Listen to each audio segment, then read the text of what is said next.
Nationaliser la gestion des places de prison dans notre pays pour éviter l'effet balancier entre la surpopulation carcérale d'un côté et les places vacantes de l'autre, créer une formation pratique au niveau national pour le personnel pénitentiaire, ou encore organiser des visites inopinées d'experts, là aussi au niveau suisse, pour contrôler le niveau de sécurité des prisons dans notre pays. Eh bien, ces pistes frondeuses sont celles de Thomas Noll, le nouveau directeur du Centre suisse de formation pour le personnel pénitentiaire. Alors, pour mesurer la pertinence de ces idées, on a le plaisir d'accueillir ce matin Blaise Péquignot. Bonjour. Bonjour. Vous êtes avec nous en duplex de Neuchâtel. Vous êtes avocat, secrétaire général de la Conférence latine des chefs des départements de justice et police, vice-président du PLR, ville de Neuchâtel, également ancien juge d'instruction suppléant dans le canton de Neuchâtel. Soyez le bienvenu. Alors, on va évoquer ces différentes idées. Tout d'abord, peut-être nationaliser la gestion et la formation du personnel pénitentiaire. Est-ce, selon vous, réalisable ? Alors actuellement, le Centre suisse pour la formation justement, du personnel pénitentiaire fait déjà cette tâche, en tout cas au niveau de la formation de base. Alors il est vrai, comme l'a relevé M. Noll, c'est une formation théorique. La pratique se fait sur le terrain, se fait dans les établissements. Et dans ce cadre-là, effectivement, les cantons sont un peu plus maîtres en la matière. Et justement, des cantons mettre en la matière, l'idée d'harmoniser et surtout de nationaliser tout cela, est-ce que c'est compatible, selon vous, avec notre fédéralisme ? Alors, il y a pas mal de domaines où on a effectivement des règles ou des recommandations au niveau national pour certaines formations. Si on pense par exemple aux policiers, il y a un CFC pour clôturer la formation des policiers. Donc, on pourrait imaginer aussi pour le personnel pénitentiaire une même formation de base commune un peu à tous les cantons. Thomas Noll, alors encore lui, bien évidemment, il a fait quelques listes, quelques propositions assez nombreuses. Le nouveau directeur du Centre suisse de formation pour le personnel pénitentiaire prône des visites spontanées d'experts dans les prisons suisses pour contrôler le niveau de sécurité. Ça paraît étonnant de savoir qu'aujourd'hui, il n'y en a pas. Alors, de nouveau, chaque canton est maître en la matière. Ça a été rappelé tout à l'heure dans le cadre du journal d'information. C'est au canton de veiller à ce que la meilleure sécurité soit donnée. En général, je dirais la sécurité est bonne. Si l'on prend par exemple les évasions, en moyenne, nous avons 13 évasions par an parmi les 31 établissements des cantons latins. Ce chiffre doit être mis en rapport avec le nombre de journées de détention qui sont effectuées par année. C'était pour 2012 824 000, 343 000 pour la détention avant jugement et 480 000 pour l'exécution des sanctions, ce qui donne en moyenne 2250 personnes qui sont détenues par jour en Suisse latine. Donc on voit que finalement la sécurité est bonne et c'est souvent des petits épisodes tout à fait particuliers. Pourtant, Blaise Péquignot, la double évasion de Bochu a un peu marqué les esprits, surtout fragilisé la réputation des pénitenciers, non ?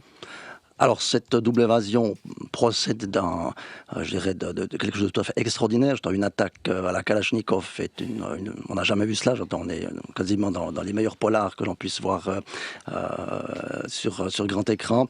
Donc, c'est quelque chose de extrêmement particulier et en général, donc comme je l'ai dit, les évasions sont relativement peu nombreuses.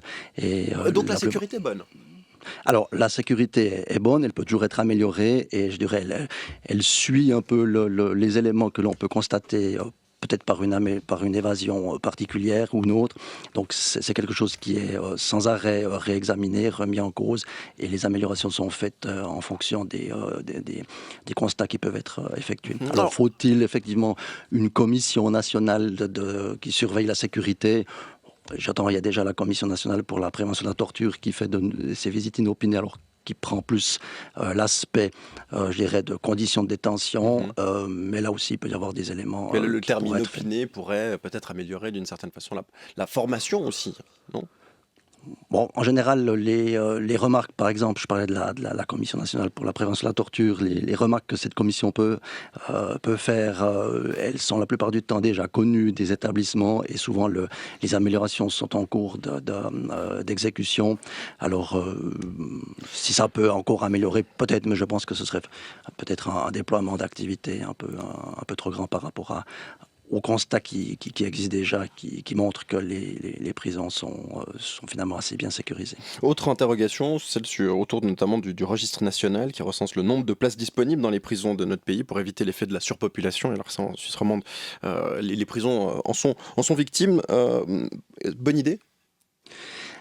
Alors, je dirais que il y avait déjà une motion Didier Bourcalter en 2005 qui proposait un registre national des criminels ou des personnes détenues en Suisse. Le Conseil fédéral avait proposé le rejet de cette motion en février 2006. Il avait relevé que la proportion entre le coût et les avantages d'un tel registre était plutôt défavorable et que si cette motion pouvait être souhaitable, elle n'était pas indispensable. Il avait relevé que l'investissement pouvait aller de 1,1 million avec une charge pour les cantons à 2,5 millions jusqu'à 5 C'était en millions 2005. d'investissements. C'était il y a 7 ans. La donne a peut-être un petit peu changé aujourd'hui. Il y a eu les révolutions arabes, les prisons sont un tout petit peu plus surchargées. Est-ce qu'aujourd'hui, la question mériterait d'être reposée ? Et je vous la pose à vous, pas Didier Alors la Bourcalter. question peut être reposée, effectivement.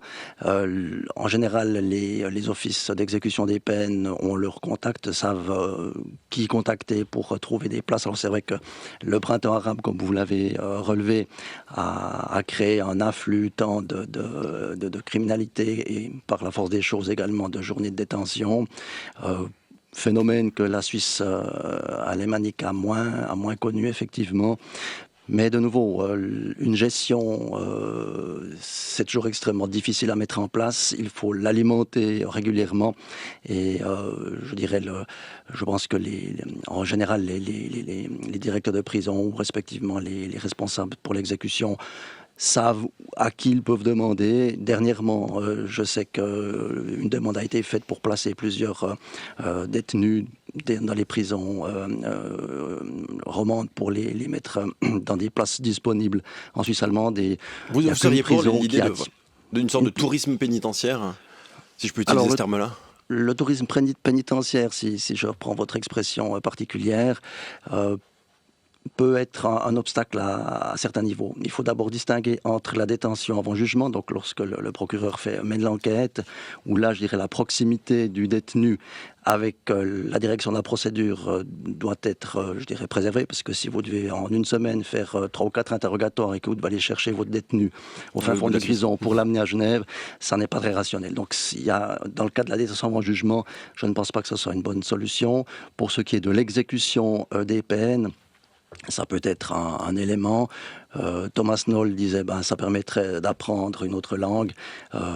C'est un élément certes un peu anecdotique. Il n'est pas un peu provoque ce Thomas Knoll, justement, vous, il y a quelqu'un qui communique comme ça, avant même un bilan des 100 jours. Est-ce que ça vous dérange ou au contraire c'est bon pour faire avancer le débat autour notamment de la question pénitentiaire ? Non, lancer des idées, c'est toujours une bonne chose, effectivement. Après, il faut voir lesquelles sont, je dirais, réalisables ou sont concrètement abordables. Et puis, c'est elles qui relèvent peut-être plus de vision à plus long terme qui seront concrétisées dans plusieurs années. Ça, Mais il a tout à fait raison, quelque part, de dire, voilà, j'ai mes idées, je vous les communique. Et puis, ça montre peut-être aussi un peu la ligne directrice qu'il entend insuffler dans la gestion du centre suisse.